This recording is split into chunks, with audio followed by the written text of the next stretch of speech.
You's a fucking bum. Get the fuck out of my city, you piece of shit. You fucking crumb bum. Get Ben Simmons the fuck out of my city. I don't want to see him. Get him the fuck out of here. Ben Simmons came. He's gotta go now. Not tomorrow, not next year. Right now, Ben Simmons. Ben Simmons, you're banned from Philly. China in the You're banned from Philly. Enough is enough. Enough's enough, George. Enough is enough. Ben Simmons. Ben Simmons. This motherfucker, man. Get out of here. Try burn that shit. Try burn that shit. You fucking idiot, Ben Simmons. You fucking clown. I hate you with a passion. Ben Simmons is costing the Philadelphia 76ers a world championship. If Ben Simmons can shoot a jump shot, it's a wrap. They can beat anybody. After a horrendous playoff run, Ben Simmons easily became the most hated man in Philadelphia, but why is that? Right after the NBA playoff loss, everyone seemed to come for Ben Simmons' head, and it seemed like that he was practically being forced out of Philadelphia. Ben Simmons, a former Rookie of the Year and all-defensive NBA player, is now being forced out of the city that he started his career in. So the question is, why is Ben Simmons getting all the hate? When we take a look at the fact that he can't shoot and we look at the other factors of his game, we see that Ben Simmons is an amazing defensive player. He has a really good frame. He has an amazing basketball IQ. So in today's video, I want to see when Ben Simmons' downfall started, whether it was in high school or in college, and when the lack of shooting started, and even in the NBA when he became the world's most hated man in Philadelphia. And I want to see, can he be saved from grace? This is the story of Ben Simmons.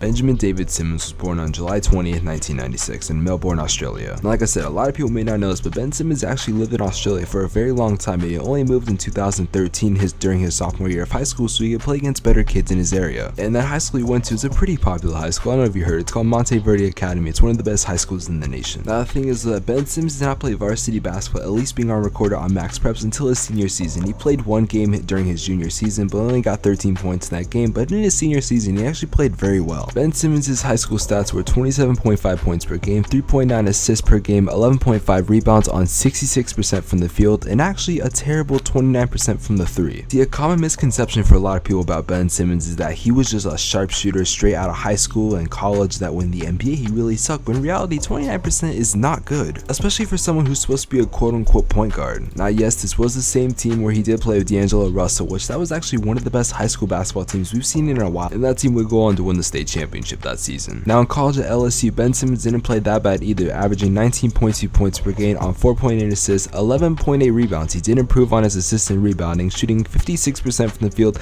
and a better 33% from the three-point line. So yes, he's not terrible at shooting threes in college, but still, I mean 33% is not the best, it's definitely below average. Let's also keep in mind the fact that in college and high school, the three-point line is basically like a mid-range in the NBA, but just a really deep mid-range. But nevertheless, he was still a good playmaker, he was a good defender, and he was very tall for a point guard. Despite not making the NCAA tournament, Ben Simmons was still selected number 1 by the Philadelphia 76ers in the 2016-2017 season. Now we all know this, but in the 2016-2017 season, when he was technically a rookie, when he got drafted, he did not play at all due to a right foot injury that was not healed, and he was supposed to be back by February, but he just never ended up playing. However though, the next season, which should have been a sophomore season, was considered his rookie year, and he actually did not do too bad in his rookie year. After that devastating foot injury, Ben Simmons did return, and he actually did not do too bad in his quote-unquote rookie season, averaging 15.8 points per game, 8.2 assists, and 8.1 rebounds. Even the season after, Ben Simmons made his first All-Star game and got better and honestly improved in every single thing except three-point shooting. Now obviously the main point of this video is we're trying to basically see what went wrong for Ben Simmons. Now obviously the biggest flaw of Ben Simmons to a lot of people, and I would say so in general, is that Ben Simmons cannot shoot a jump shot to save his life, and a lot of people don't know what it is, whether it's a mental problem, whether he's shooting with the wrong hand, whether the 76ers somehow messed him up. And to be honest, the only thing I can really see making actual sense to me has to be his hand, because Ben Simmons is a true right hand person. He does every single thing else besides, you know, just shooting a basketball. Like for example, there are pictures out there of Ben Simmons doing autographs and he's using his right hand, not his left hand. And obviously we have heard that his dad is a lefty, so there's a good chance that he didn't want to teach him how to, you know, shoot a basketball with his right hand, because obviously Ben Simmons' dad could not shoot with his right hand. However, the Philadelphia 76ers aren't strangers to this situation. In fact, Markelle Fultz was someone who who was a #1 pick, who was supposed to be really good and was like a 3-level shooter in college and could do everything, but then when he got to the NBA and he was drafted by the Philadelphia 76ers, somehow Markelle Fultz literally forgot how to shoot a basketball. And not like, oh, Ben Simmons can't shoot a basketball, he forgot.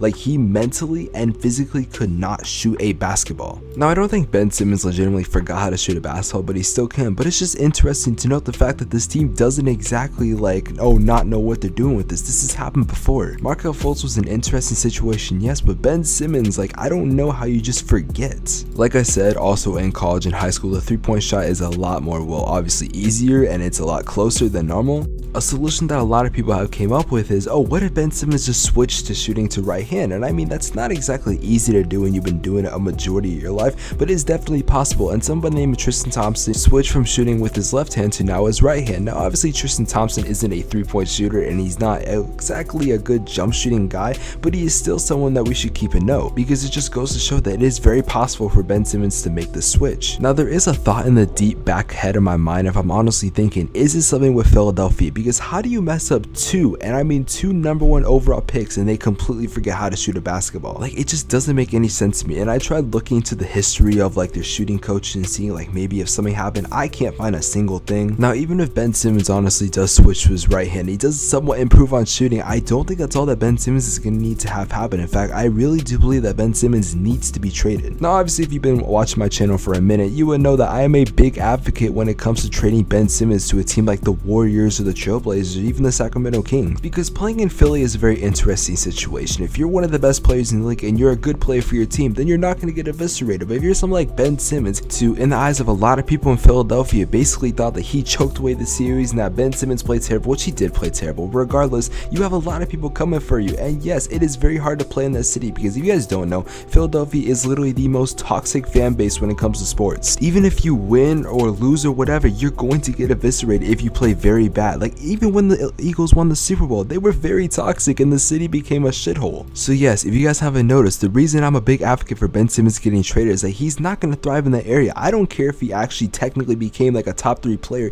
he would not be able to be in Philadelphia. Everyone wants him out. They literally tried to ban him from Philadelphia. Like, it's not going to happen, but still, if they trade him, it will change his career. And even if Ben Simmons never develops a jump shot and he gets traded, it will still change his career. Trust me, if you guys think it's bad when you get a comment on your YouTube video or a death threat or something, or a comment like that, imagine that but times million for a guy like Ben Simmons. I try not to be critical of these certain athletes, because you have to like look in their perspective that like there's a lot of people, and I mean a lot of people, that watch their game and basically see one thing and think they're the worst thing in the world. Players like Kyle Kuzma and Ben Simmons and Dennis Schroeder really aren't that bad. And yes, it can be very pressuring when you're someone that's supposed to be either the face of your city or you're supposed to be a really good player like Ben Simmons, and the fact that when you shrink or don't play well in a certain situation and a lot of people see that exact moment and they don't look at your moments from prior, then yeah, you're not going to exactly be well. Truth be told, there's a lot of things about Ben Simmons that we don't know, whether it's inside the personal situation or whether it's outside that we can all see, but I would like to see Ben Simmons get traded. And if he does get traded, and if he can develop an average jump shot, then Ben Simmons is easily a top 5 player. He has the frame of a player like Magic Johnson, he has the passing IQ of a guy like LeBron James, he has the defensive presence as a top defender in the NBA. If he could literally shoot like a guy like even Ricky Rubio or something like that, or someone that's an average 3-point shooter and at least be able to make some jump shots, then Ben Simmons will obviously be a top 5 player. He's not even 25 yet, and Ben Simmons' potential is so high. Before I end this video, I want to ask you guys a genuine question. When you watch Ben Simmons before the NBA playoffs, so let's even say last season, would you be so quick to trade Ben Simmons for literally next to nothing? My answer would be no. I would not trade Ben Simmons for next to nothing. Even now, I feel like Ben Simmons has everything you need except a jump shot. But once he does develop that, and once you can get him with someone and he can learn how to shoot, then yes, you'll be just fine. And if it's a mental thing, then once he figures that out and something good happens and he gains his confidence back, you're gonna have a deadly Ben Simmons. You guys want to do a science experiment at home? Let's do that. Go to NBA 2K, whether it's the newer one or even like 21, and then go to Ben Simmons, edit his player and give him an 85 3-pointer. Play a game with him and tell me how that goes. I promise you, if you score with him the whole game, you're gonna easily drop 30 or even 40 points. Granted, NBA 2K is not real life, but it still gives you an understanding of if this situation happened. It's good for what ifs. Now that's gonna do it for the video. If you guys did enjoy, make sure you do leave a like on the video, subscribe to the channel if you're new, turn on post notifications. This is my longest video in a while. I wanted to talk about Ben Simmons and kind of a situation. So if you guys do enjoy these types of videos, like the story of this player, that player, let me know who you want to see in the next video. With that being said, I'll see you guys in the next one. Have an amazing day. Take care. Peace. If you have made it to the end of the video, here are 2 videos on the screen that I think you guys will really enjoy. Anyways, cue the outro.